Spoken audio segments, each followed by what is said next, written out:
Eu não sei que caralhos eu vou fazer da minha vida agora que Rua do Medo acabou.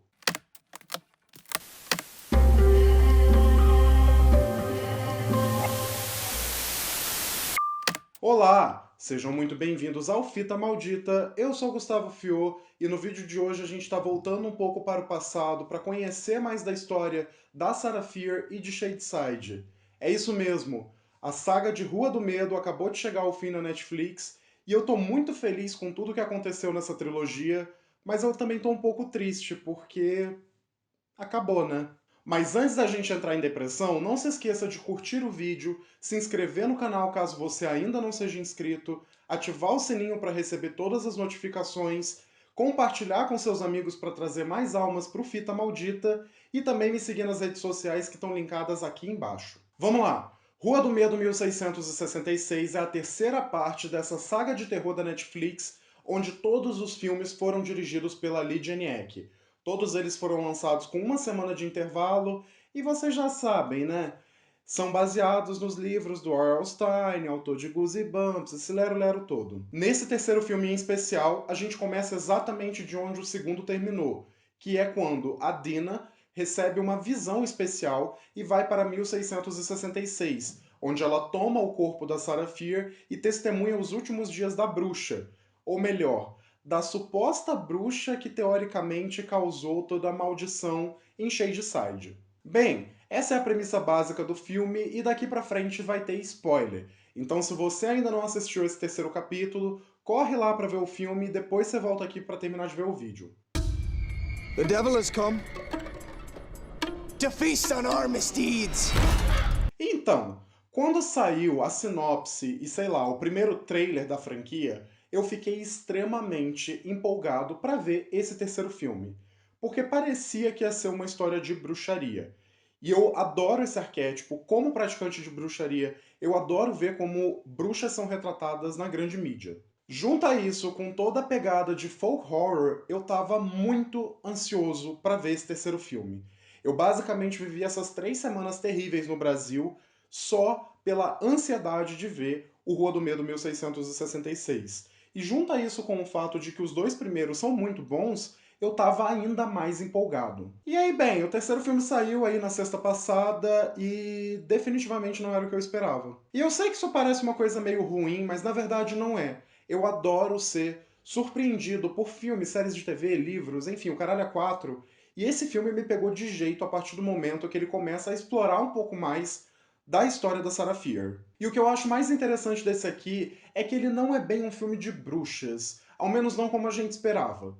Até tem um praticante de bruxaria no filme, na verdade mais de um, só que o foco é mostrar como a Sarah Fier foi essa mulher que foi condenada à forca por algo que ela não fez. Ela era inocente e ela pagou pelos crimes de outra pessoa. Uau! Uma narrativa jamais vista e tão distante da nossa realidade, né? E desde esse comecinho, pelo menos pra mim, ficou muito claro que o meu erro, se é que eu posso dizer assim, foi esperar por um filme mais parecido com A Bruxa, quando na verdade eu devia ter esperado algo mais próximo de As Bruxas de Salem. Sabe? Aquele filme lá de 1996 que tem o Winona Ryder e mostra a história de uma cidade que fica completamente surtada quando várias meninas doidas começam a acusar todo mundo de bruxaria. Pois é.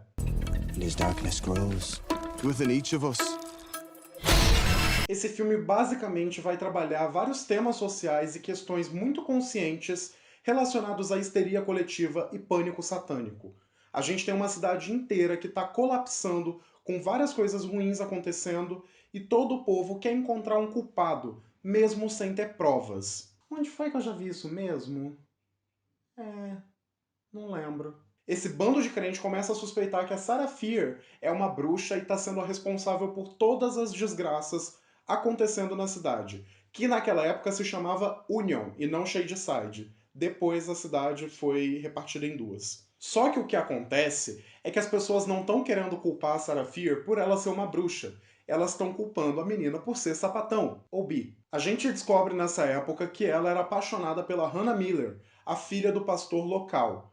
E assim, eu não julgo também porque eu já fui apaixonado por muito filho de pastor, infelizmente. Esse sentimento entre as duas é mútuo e eventualmente elas acabam chupando um charque no meio da floresta. Só que elas são vistas e isso faz com que elas sejam caçadas por toda a cidade. E depois a gente descobre que de fato existe um praticante de bruxaria no filme, que é o Solomon Good, que é um antepassado do Nick Good, o policial que a gente já conhece do primeiro filme e que apareceu adolescente no 1978. Bem, nesse ponto, o filme também explica um pouco da dinâmica e da rivalidade entre Shadeside e Sunnyvale, e também um pouco sobre a história dos assassinos das cidades. Se eu for parar aqui pra explicar, vai ser uma confusão do carai, mas o filme realmente consegue dar um sentido a essa loucura, de forma que ele interliga muito bem na história dos outros dois filmes e faz a trilogia ficar muito completinha, muito fechadinha, perfeita, né? Em linhas gerais, o Solomon Good faz um pacto com o diabo porque sim, e ele precisa fazer com que alguém de Shadeside surte e mate várias outras pessoas,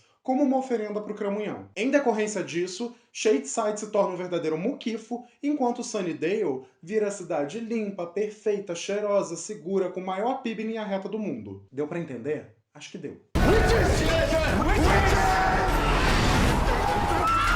Pois bem, esse filme é dividido em duas partes, e a primeira delas é a que de fato se foca em 1666. E eu honestamente gostei bastante. Eu sou muito fã de folk horror, e eu acho que esse filme consegue fazer isso muito bem, mesmo sendo super simples. Provavelmente a gente já viu essa história antes, só que é contada de uma forma diferente e com uns elementos que tornam um filme muito agradável de se assistir. Eu gosto de como ele é sujo, sombrio, parece que tá sempre de noite, ao mesmo tempo em que ele tem uma ambientação muito boa. A recriação de época é quase perfeita, só perde mesmo para os filmes do gostoso do Robert Eggers e pro clássico Chocolate com Pimenta. Só que o que mais me interessa aqui é como esse filme subverte a lógica das histórias de bruxa. Em vez da gente ter uma personagem feminina que é lasciva, doentia, cruel, que faz orgia com espíritos e que se torna a vilã do filme, porque afinal de contas essa é a representação mais comum da figura da bruxa, a gente tem um homem que faz isso. E esse pacto que ele faz é quase que análogo à autoridade, aos privilégios que ele tem perante uma sociedade. E isso casa muito bem com todas as críticas sociais que a Lydia Janiak veio colocando na franquia até aqui. Por mais que eu ache as reviravoltas um pouco previsíveis, eu acho que elas são muito bem construídas e elas dão um gás especial a essa franquia. What happens now? Depois dessa parte de 1666, que dura ali em torno de 1h10 do filme, a gente volta para 1994, porque a gente precisa ter a grande conclusão da história. E o que a gente tem é basicamente 1 hora de sequência de ação, com a Dina se reunindo com o irmão dela e a Zig, já adulta, e também um moço chamado Martin, para finalmente tentar pôr um fim na maldição que recai sobre Shadeside. Essa segunda parte eu confesso que eu acho um pouco irregular. O ritmo dela é meio all over the place, tem horas que parece que tá complicando demais para não acabar, e quando chega na conclusão tudo acontece muito rápido. Mas sinceramente, eu não me importo. Eu acredito sim que esses filmes têm problemas e irregularidades, seja no roteiro, na produção, nas atuações e tal, mas honestamente, eu me envolvi tanto com a história e com esses personagens que eu consigo relevar tudo isso. Eu acho que essa franquia é maravilhosa na hora de fazer você se importar com essa história, com o que está acontecendo, com o destino dos personagens e principalmente a gente está vendo um grande fenômeno de terror em 2021, no meio de uma pandemia. Eu tenho todos os motivos para estar animado com isso. Esses dias eu estava em completo estado de surto por causa de Rua do Medo, na verdade essas últimas 3 semanas, mas enfim. E eu tava parando pra pensar um pouco sobre isso e o que me fez gostar tanto dessa saga.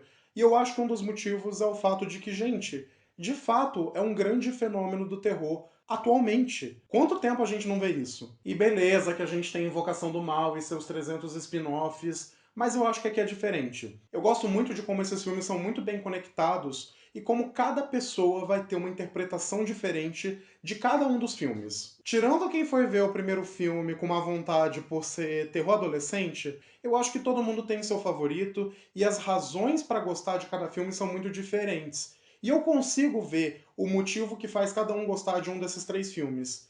Eu honestamente não sei definir qual é o meu favorito, de verdade mesmo, mas eu acho que os 3 têm uma construção muito boa e se eu for ter que escolher um, eu acho que é o terceiro. E eu gosto também de como existe um gostinho de quero mais ali. A gente tem uma cena pós-créditos que dá a entender que pode ter outros filmes no universo de Rua do Medo. Se eu fosse da Netflix, eu não perdia tempo e eu já anunciava uma nova trilogia de filmes que contasse uma outra história, ao mesmo tempo em que eu anunciaria uma série de TV para explorar a história dos assassinos anteriores, como o Leiteiro e a Ruby Lane. Mas no fim das contas, falando sobre o 1666 em si, eu acho que esse filme funciona como uma ótima conclusão por ter a coragem de voltar para o início dessa história e subverter tudo o que a gente acreditava até aqui. Esse filme mostra que quem tem poder, autoridade e privilégios sempre vai estar escrevendo a história da humanidade, não se importando com quem está abaixo dele em uma pirâmide social. Eu acho bem irônico e bem significativo, na verdade,